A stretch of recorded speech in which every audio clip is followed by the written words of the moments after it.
Hi hello friends, welcome back to my channel restoration cooking vlogs. So ఇవాళైతే ఇంకొక కొత్త రోటి పచ్చడితోటి అయితే మేము ముందుకు వచ్చేసాను ఫ్రెండ్స్. అదేంటో చూసేద్దామా? వచ్చేసేయండి ఫ్రెండ్స్. చూస్తున్నారు కదా, కట్ చేసి పెట్టుకున్న సొరకాయ, టొమాటో, గ్రీన్ చిల్లీస్ అండి. వీటితోటి ఇవాళైతే నేను రోటి పచ్చడి అయితే చేయబోతున్నాను. అది ఏంటో ఎలా చేస్తున్నానో మీరైతే చూసేసేయండి ఫ్రెండ్స్. తప్పకుండా మీరు కూడా ఈ రెసిపీని తప్పకుండా ట్రై చేయండి. చాలా చాలా టేస్టీగా ఉంటుంది. కట్ చేసి పెట్టుకున్న టమాటా ముక్కల్ని, సొరకాయ ముక్కల్ని, గ్రీన్ చిల్లీస్ని అయితే మధ్యలోకి విరగదీసేసుకొని వేసుకోవాలండి. ఆయిల్ అయితే యాడ్ చేసుకొని వేపేసుకున్నాం కదా, తప్పకుండా చింతపండు కూడానే యాడ్ చేయాలండి. ఎప్పుడైనా కానీ పచ్చళ్ళు తప్పకుండా చింతపండు కొంచెం యాడ్ చేయాలి. ఎందుకంటే చింతపండు వేస్తేనే చాలా టేస్ట్ వస్తుంది. టొమాటోస్ వేసాం కదా, పులుపు ఉంటుంది కదా, ఇంకా చింతపండు ఎందుకని మనం అనుకోకూడదు. చూస్తున్నారు కదా, మెత్తబడిపోయినాయి. సొరకాయతో చాలా బెనిఫిట్స్ అయితే ఉన్నాయి ఫ్రెండ్స్. ఒంట్లో ఉన్న వాటర్ని మొత్తం తీసేస్తుంది. అది ఎండాకాలం కాబట్టి సొరకాయ అనేది ఎక్కువ సాంబార్లో కానీ, మనం పప్పులో కానీ, దేంట్లో అయినా కానీ ఎక్కువ సొరకాయ యూస్ చేస్తే చాలా చాలా బాగుంటుంది ఫ్రెండ్స్, పెద్దవాళ్ళకైనా చిన్నవాళ్ళకైనా. సో చూస్తున్నారు కదా, నేను కడాయిలో అయితే వేసి పైన లిడ్ అయితే కవర్ చేసి స్లిమ్లో పెట్టుకొని వేయించేసుకున్నానండి. మరి ఎక్కువగా వేయించకండి, మెత్తబడిపోతాయి. వేయించేసుకున్న తర్వాత ముందుగా అయితే రోట్లోకి నేను జీలకర్ర, తగినంత జీలకర్ర, 4 నుంచి 5 వెల్లుల్లి రెబ్బలు అయితే వేసానండి. ఏ రోటి పచ్చడికైనా కానీ ఫస్ట్ వెల్లుల్లి రెబ్బలు, జీలకర్ర అనేవి ముందుగానే వేసి దంచుకోవాలండి. ఇవి ఇచ్చే అంత టేస్ట్ రోటి పచ్చళ్ళకైనా, ఏ పచ్చళ్ళకైనా కానీ, మనం మిక్సీలో నార్మల్గా తిప్పుకునే పచ్చళ్ళకైనా అంత టేస్ట్ అనేది చాలా చాలా ఇస్తాయండి ఫస్ట్. అందుకే ముందుగా అవి సెపరేట్గా దంచుకున్నాకే మనం ఇవన్నీ యాడ్ చేసుకోవాలి. ఇప్పుడైతే అన్నీ ఒకేసారి యాడ్ చేసేసుకుంటున్నా, ఎందుకంటే సొరకాయ కాబట్టి చాలా మెత్తబడిపోయిందండి. సెపరేట్గా మనం టొమాటో ఒకసారి, సొరకాయ ఒకసారి వేసి దంచుకోవాల్సిన అవసరం అయితే లేదు.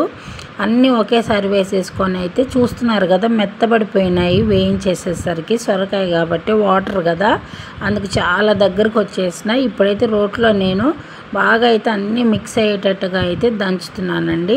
తప్పకుండా మీరైతే ఈ రెసిపీని ట్రై చేయండి ఫ్రెండ్స్. చాలా టేస్టీగా, సింపుల్గా. ఎండాకాలంలో ఏంటంటే ఎక్కువ హెవీ స్పైసీ ఉన్న కూరలు అయితే తినలేము ఫ్రెండ్స్. ఇలాంటి పచ్చళ్ళు కనుక సెపరేట్గా మనం స్టోర్ చేసి పెట్టుకుంటే ఈజీగా వేడివేడి అన్నంలోకి అయితే తినాలనిపిస్తుంది. కాకపోతే ఇప్పుడు సరిపోయినంత ఉప్పు అయితే వేసుకుంటున్నాను. ఉప్పు అయితే చూసుకోండి ఫ్రెండ్స్, ఒక్కోసారి ఎక్కువ అవుతుంది, తక్కువ అవుతుంది. తక్కువైనా పర్వాలేదు కానీ ఎక్కువైతే మాత్రం చాలా కష్టం కదా ఏ వంటలైనా కానీ సాల్ట్. ఇప్పుడైతే తర్వాత ఒక హాఫ్ ఆనియన్ మాత్రం, కట్ చేసుకున్న ఆనియన్ అయితే వేసుకొని దంచుకుంటున్నాను. ఆనియన్ మాత్రం ఎక్కువ వేయకూడదు ఫ్రెండ్స్, ఎండాకాలంలో కొంచెం స్మెల్ వస్తుంది. కొంతమంది ఆనియన్ ఎక్కువ ఉంటే ఇష్టపడతారు, ఆనియన్ లేకపోతే ఇష్టపడతారు. కాబట్టి ఇలా దంచుకునేటప్పుడు కనుక మనం ఆనియన్ యాడ్ చేసుకున్నట్టయితే అది కూడా పచ్చళ్ళలోకి కలిసిపోయి తినేటప్పుడు అది కూడా తింటుంటే చాలా చాలా టేస్టీగా అయితే అనిపిస్తుంది ఫ్రెండ్స్. చూస్తున్నారు కదా, ఈ విధంగా అయితే దంచుకోండి ఫ్రెండ్స్. బాగా ఈ విధంగా అయితే మనం రోట్లో నూరేసుకుంటుంటే చాలా టేస్ట్ వస్తుంది. లాస్ట్లో అయితే కొత్తిమీర అయితే ముందుగా కట్ చేసి పెట్టుకున్న కొత్తిమీర అయితే మాత్రం నేను వేసి మళ్ళీ అది కూడా పచ్చడికి మొత్తం కలిసేటట్టుగా అయితే నేను దంచేస్తున్నాను ఫ్రెండ్స్. సో ఈ రెసిపీ చాలా బాగుంటుంది. సొరకాయ కదా, ఏం టేస్ట్ ఉంటుంది అనుకుంటారేమో. ప్రతి దాంట్లో సొరకాయలో కానీ ఏదో దాంట్లో అయినా కానీ టొమాటో అనేది యాడ్ చేస్తే అసలు పచ్చడికి వచ్చే టేస్టే వేరు ఫ్రెండ్స్. మొన్న నేను బీరకాయ పచ్చడి కూడా ఇలాగే చేసి చూపించాను మీకు కొత్తగా. సో ఇలాంటివి నేను తప్పకుండా ఇంకా ఎన్నో అయితే మీకు చేస్తాను. తప్పకుండా ఇట్లాంటి రెసిపీస్ అయితే మాత్రం మీరు ట్రై చేయండి. మిక్సీలో వేస్తే మాత్రం మెత్తగా అయిపోతుంది ఫ్రెండ్స్, అస్సలు టేస్టే రాదు. ఇలా చేసుకోవడం వల్ల ఆ ఫ్లేవర్ అనేది చాలా బాగా వచ్చి చాలా ఇష్టంగా తినబుద్ధి అవుతుంది. కేవలం వేడివేడి అన్నంలోకి ఈ పచ్చడి వేసుకొని ఆమ్లెట్ అయినా, వడియాలైనా అవి వేయించుకొనైనా తింటే చాలా చాలా టేస్ట్ అయితే వస్తుంది.